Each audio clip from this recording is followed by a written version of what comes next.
धन धन सतगुरु तेरा ही आसरा।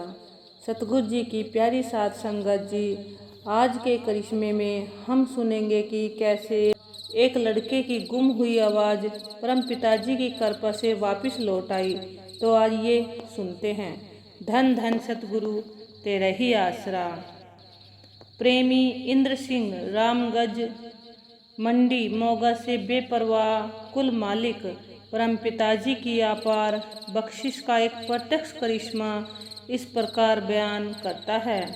सन 1978 में एक बार मेरे लड़के हरशरणजीत सिंह की आवाज़ अचानक बैठनी शुरू हो गई।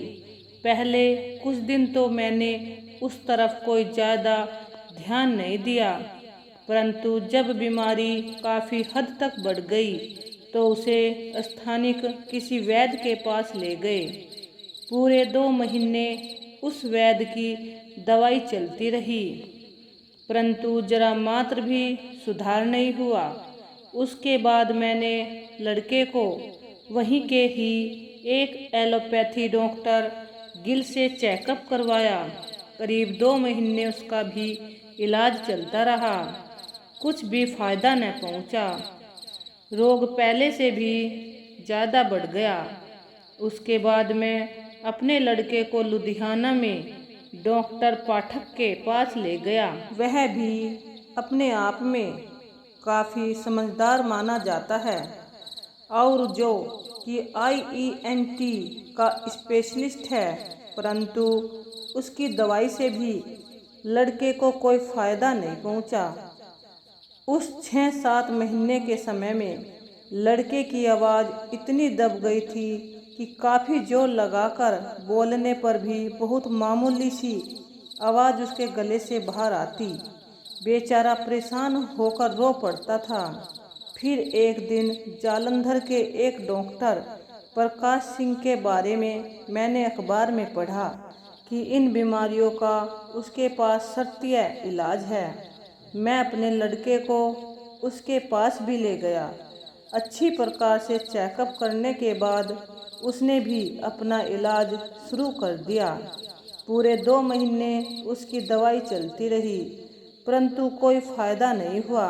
आखिर निराश होकर उसे भी छोड़ना पड़ा।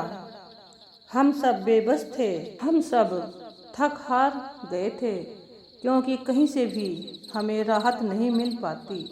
लड़के की दिन प्रतिदिन बढ़ रही बीमारी को देखकर मेरा सारा परिवार बहुत उदास हो गया। जहां और जिस डॉक्टर का कोई नाम लेता कि फला डॉक्टर बहुत योग्य है, उसकी दवाई से ऐसे अनेकों मरीज ठीक हुए हैं। मैं ऐसी ही प्रशंसा सुनकर अपने लड़के को तुरंत उसके पास ले जाता। महीना 2 महीने उसकी दवाई खाने पर जब कोई फ़ायदा न पहुंचता तो निराश होकर फिर घर आ बैठता। इस प्रकार करते करते कई महीने बीत गए।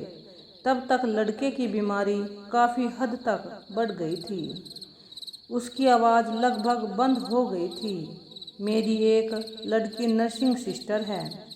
एक दिन वह अपने भाई उसकी सभी रिपोर्टों को लेकर डॉक्टर गिल के पास गई। डॉक्टर साहिबानों की रिपोर्ट तथा उनके द्वारा दी जाने वाली दवाइयाँ को पढ़कर उसने कहा कि मैं खुद हैरान हूँ कि मरीज को जो ये दवाई दी जा रही है, इससे तो इसे अब तक ठीक हो जाना चाहिए था। कुदरत का ही कोई खेल है, समझ में नहीं आता। उसने यह भी बताया कि लड़के पर इस बीमारी के 2 अटैक हो चुके हैं। तीसरा अटैक होने पर इसकी आवाज़ बिल्कुल ख़त्म हो जाएगी।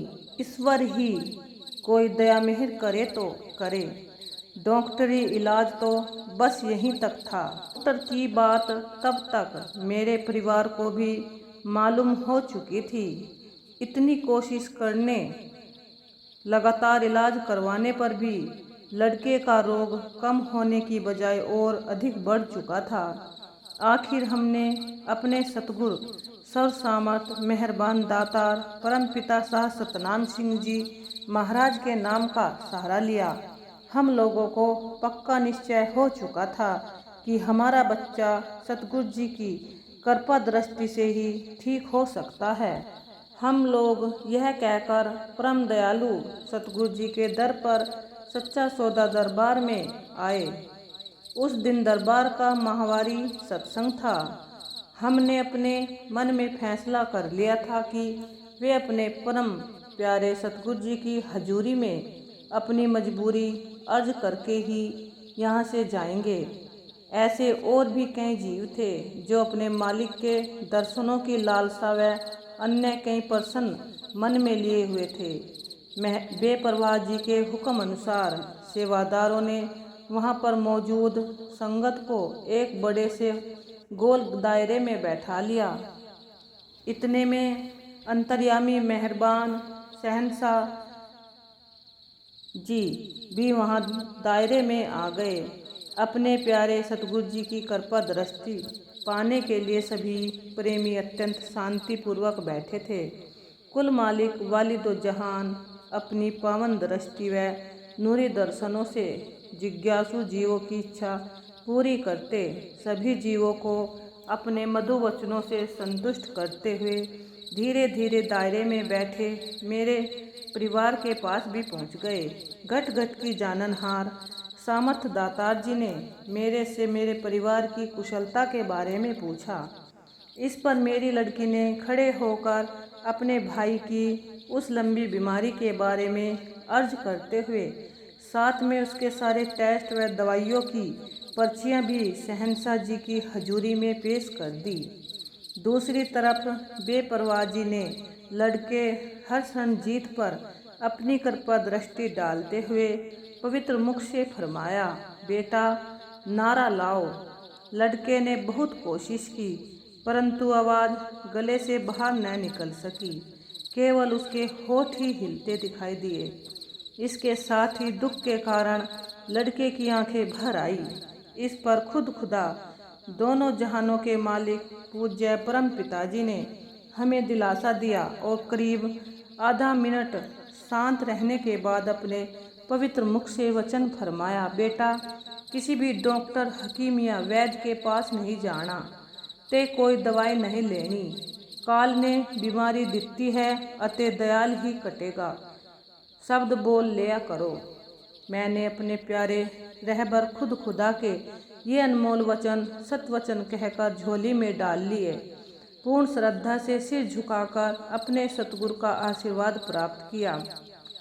अपने प्रभु परमेश्वर के उपरोक्त इलाही वचन प्राप्त कर मैं अपने परिवार सहित खुशी खुशी घर लौट आया। हम पूरी तरह से संतुष्ट थे। मालिक ने हमें अंदर से यह पूरा विश्वास दिलवाया था कि लड़का अब बिल्कुल स्वस्थ हो जाएगा। घर पहुंचकर हमने सभी दवाइयां बंद कर दी। हुक्म अनुसार शब्द बोलने का अभ्यास करवाते रहे।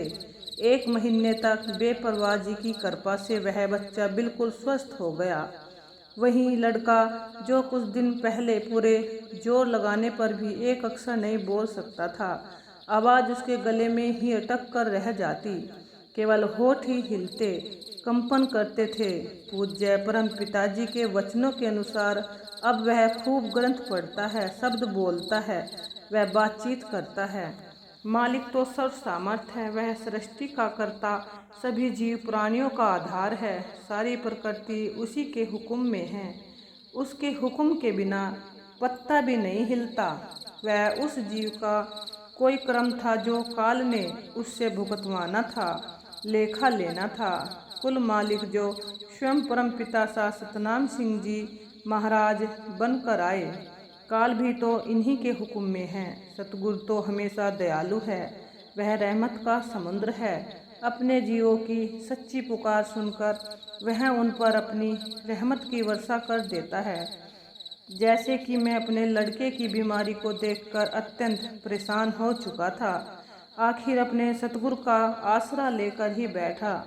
सच्चे पातशाह महान परोपकारी दातार जी ने मेरे पर अपनी रहमत बरसते हुए एक पल में ही हमारी मुसीबत को दूर कर दिया। यह कुल मालिक की रहमत ही थी। यही प्रेमी जनों के लिए अपने सतगुरु जी का प्रत्यक्ष करिश्मा है। धन धन सतगुरु तेरा ही आसरा।